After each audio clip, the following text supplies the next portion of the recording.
gentlemen, kamay sa mesa. Good luck. Top 6 answers are on the board. Paano mo i-describe ang dragon sa isang bata? Go. Jonathan. Malupet. Malupit. Nandiyan ba ang malupit? Sino?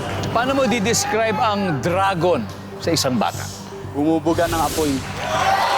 Bumubuga ng apoy. Sir, nandiyan ba yan? Top answer. Sino ang pass or play? Play. Play? Tara. Let's play this round. Ito na, round 3. Coach, paano mo di-describe ang dragon sa isang bata? Nakakatakot. Nakakatakot. Parang gano'n. Sir, nandiyan ba yan? Lara, paano mo kaya i-describe ang dragon sa isang bata? Mahaba yung buntot na lumilipad. Mahaba ang buntot. Mahaba. Yeah, mahaba. Nandiyan ba yan? Jonah, paano mo di-describe ang dragon sa isang bata? Malaki. Yun. Malaki. Yun. Dalawa na lang. Sino? Paano mo i-describe ang dragon sa isang bata? Kakulay namin, pula. Pula. Aha. Nandiyan ba ang pula? Mas Patrick, paano mo di-describe ang dragon sa isang bata? Nanlilisik ang mata.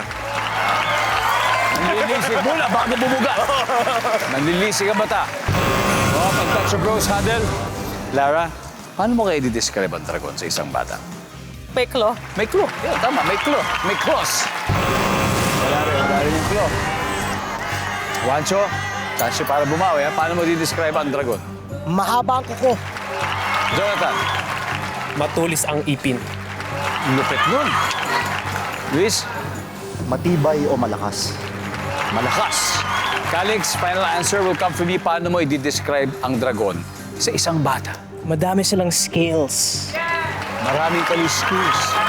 Maraming skill. Survey, nandiyan ba yan?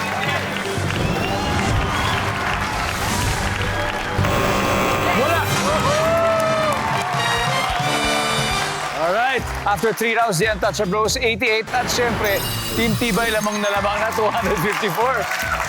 At dahil may dalawa pa sa board na hindi nakukuha, studio audience, kayo naman ang mag 5,000 pesos.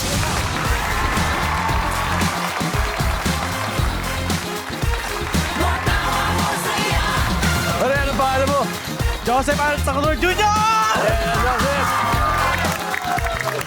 Paano mo di-describe ang isang dragon? Matapang! Matapang. Yes! Nandiyan ba? Matapang!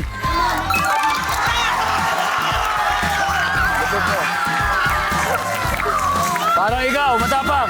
Awan.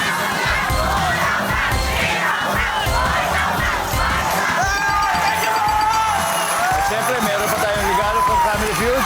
Congratulations pare. Okay ka na! Okay. Isa pa. Okay ka na! Ikaw na to. Pangalan pare ko. Jim Ray. Jim, paring Jim. Tiga saan ka, paring Jim? Makati. Tiga Makati, paring Jim. Okay. Jim, isa na lang to. For 5,000 pesos.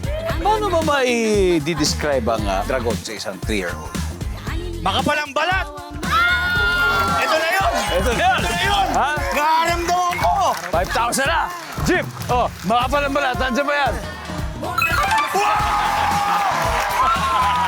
Ito na! Jim! 1,000!